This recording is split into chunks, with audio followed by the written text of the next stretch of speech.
नमस्कार, मेरा नाम है ओम प्रकाश यादव और आप देख रहे हैं voice of Republic. Board of revenue के सदस्य सह अध्यक्ष श्री के पाठक ने एक बहुत शानदार काम किया है जिसकी प्रशंसा होनी चाहिए। उन्होंने एक विधेयक का प्रस्ताव लाया जो विधानसभा में इस बार पारित हो गया। उसका नाम और वो विधेयक बेतिया राज की संपत्तियों को निहित करने वाला अधिनियम, यानी बेतिया राज के अंदर लगभग 1500 एकड़ जो जमीन है उसको स्टेट में कैसे वेस्ट होगा और उसका मैनेजमेंट कैसे होगा, इससे संबंधित विधेयक पर विधानसभा की मुहर लग गई। यानी यह कुछ औपचारिकताओं के बाद बहुत जल्द ही यह कानून के अस्तित्व में, यानी एक्ट के अस्तित्व में आ जाएगा। इस पर थोड़ा सा समझिए कि बेतिया स्टेट जो है ये है क्या। बेसिकली बेतिया राज इसका ट्रेस सबसे पहले मिलता है उज्जैन सिंह से, जिनके जो गज सिंह के पुत्र थे। इनको शाहजहां ने 1628 शाहजहां का जो कार्यकाल था मुगल एम्परर का, उस 1628 से 1658 था, इसी बीच में उनको राजा का टाइटल मिला। तब से इनका राज चलते रहा और इसमें बहुत सारे लोग आए। फिर मुगल पतन के बाद ब्रिटिश आया और जो महत्वपूर्ण चीज़ है वो राजा जुगल किशोर सिंह 1763 में इनको ब्रिटिश राज में एक उपाधि मिली और उसके बाद उनके मरने के बाद हरेंद्र किशोर सिंह, ये लास्ट महाराजा थे, इनके मृत्यु के बाद इनकी पत्नी निसंतान रही। उनकी भी जब मृत्यु हो गई तो फाइनली ये बेतिया स्टेट का पूरा जो प्रॉपर्टी है वो राज्य में वेस्ट हो गया। कुछ लोग ये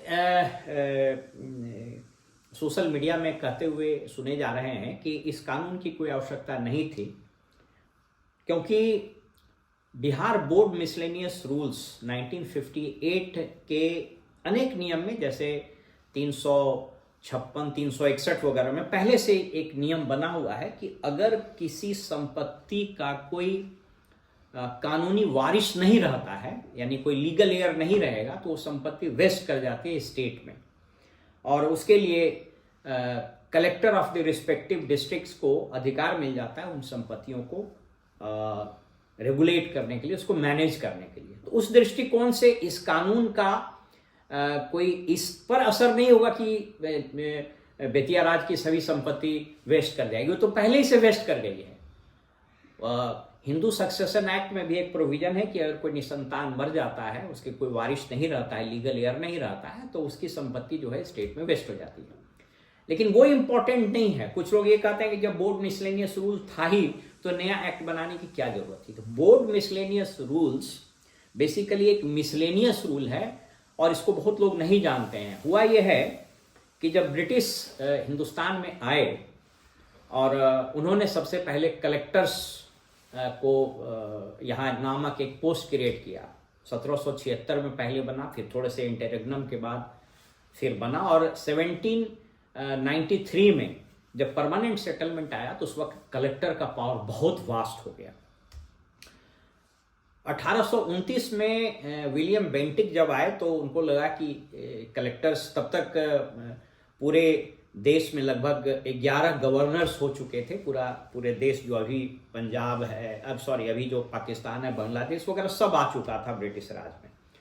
तो इसके लिए विलियम बेंटिक ने 2 पद क्रिएट किए, एक डिविजनल कमिश्नर का और एक एसडीओ का। तो जो वर्तमान में भी आप डिविजनल कमिश्नर देखते हैं, बेसिकली 1829-30 में वो अस्तित्व में आया था। और इन तीनों ऑफिसर्स को, यानी डिविजनल कमिश्नर, कलेक्टर्स और एसडीएम भी बोलते हैं उसको उसके सर्विसेज को रेगुलेट और उसको नियंत्रण करने के लिए एक बोर्ड बनाया गया जिसका नाम हुआ बोर्ड ऑफ रेवेन्यू। सबसे पहले कलकत्ता में बना, फिर बॉम्बे में, फिर बाद में पटना वगैरह में भी बना। तो शुरुआती दौर में इस बोर्ड ऑफ रेवेन्यू के अध्यक्ष स्वयं गवर्नर जनरल ही होते थे, और बाद में जब 1857 के बाद जब ये कंपनी को हटा के पूरा शासन सीधे ब्रिटिश के क्राउन में वेस्ट हो गया तो वायसराय कहलाने लगा, यानी वायसराय ही उसके चेयरमैन होते थे। लेकिन बाद में फिर जैसे जैसे चीज़ें बढ़ती गई तो एक सिविल सर्वेंट को बोर्ड ऑफ रेवेन्यू का अध्यक्ष बनाया गया। तो बोर्ड ऑफ रेवेन्यू ने अपने अस्तित्व काल से लेकर के 1947 तक जितने भी आदेश निर्गत किए इन तीनों ऑफिसेस को या रेवेन्यू एडमिनिस्ट्रेशन या अन एडमिनिस्ट्रेशन को रेगुलेट करने के लिए, उन सभी नियमों को आज़ादी के बाद और खास करके संविधान के अस्तित्व में आने के बाद 1950 में जब हमारा संविधान 26 जनवरी को बना, तो उसके आर्टिकल 309 में यह प्रावधान है कि स्टेट को ये पावर है कि वो इन चीज़ों को रेगुलेट करने के लिए कोई नियम बनाए। तो आर्टिकल 309 के प्रदत्त शक्तियों का प्रयोग करते हुए बोर्ड ऑफ रेवेन्यू द्वारा जितने भी इंस्ट्रक्शंस इशू किए गए थे टाइम टू टाइम, उन सभी को कोडिफाई कर दिया गया और उसी का नाम है बोर्ड ऑफ मिसलेनियस रूल्स।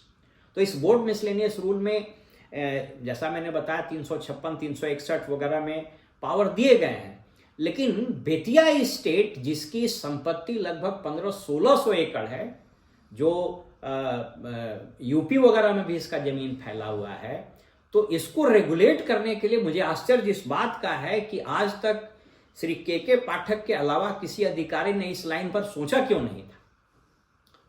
परिणाम यह हुआ था कि बोर्ड मिसलेनियस रूल के इस नियम के कारण एक मैनेजर का पोस्टिंग होता था, व्यवस्थापक बेतिया राज, लेकिन वो बहुत ही लूज उसका सिस्टम था, कोई स्पष्ट नियम नहीं था, कोई स्पष्ट गाइडलाइन नहीं था और कोई ऐसा इंस्टीट्यूट भी नहीं था, जिसके कारण बहुत भयानक लेवल पर वहाँ अनियमितता हुई। आज के बेतिया जो शहर है उसके आधा से ज़्यादा जमीन तो बेतिया स्टेट की हुई थी। तो एक बहुत सराहनीय कदम है, लेकिन इसमें एक दो समस्या यह होगी। जैसे समस्या यह होगी कि जो स्टेट बेतिया स्टेट का वो जमीन जो यूपी वगैरह में पड़ता है उसको कैसे रेगुलेट किया जाएगा। खैर वो एक अलग इशू है, लेकिन इस बात के लिए राज्य सरकार और खास करके के पाठक जी धन्यवाद के पात्र हैं कि देर से ही सही उन्होंने एक बहुत अच्छा कदम अपनाया है और इसके बाद रूल्स वगैरह बनाकर के इसको अगर ठीक से रेगुलेट किया जाए तो हमारे यहाँ जो ज़मीन की समस्या है और ख़ास करके गवर्नमेंट स्कीम के लिए जो ज़मीन नहीं मिलता है, जिसके चलते लैंड एक्वायर करना पड़ता है, राशि खर्च होती है, विधि व्यवस्था की समस्या भी होती है, कठिनाई भी होती है, उस पर भी समाधान हो सकता है। और साथ ही साथ वैसे गरीब लोग जिनको आधी ज़मीनें नहीं हैं, अगर इसका ठीक से मैनेजमेंट हो तो इन ज़मीनों का उस पर बंटवारा भी किया जा सकता है, लैंड बैंक बनाया जा सकता है जहां से भविष्य में सरकार की योजनाओं को क्रियान्वित करने के लिए भूमि उपलब्ध कराया जा सके। तो इसलिए अब ये इंतजार करना पड़ेगा, इसके लिए रूल्स बनेंगे और उसके बाद कैसे इसका मैनेजमेंट होता है ये आने वाले समय में बताएगा। लेकिन मुझे यकीन है के पाठक जिस तरह के अधिकारी हैं, कड़क और ईमानदार और दूरदृष्टि वाले, मुझको यकीन है कि वे अपने ईमानदारी और अपने कर्मठता और अपने दूरदृष्टि का उपयोग करते हुए इसको ठीक से लागू कराएंगे। फिलहाल हमें इजाज़त दीजिए और आप देखते रहिए वॉइस ऑफ रिपब्लिक। नमस्कार।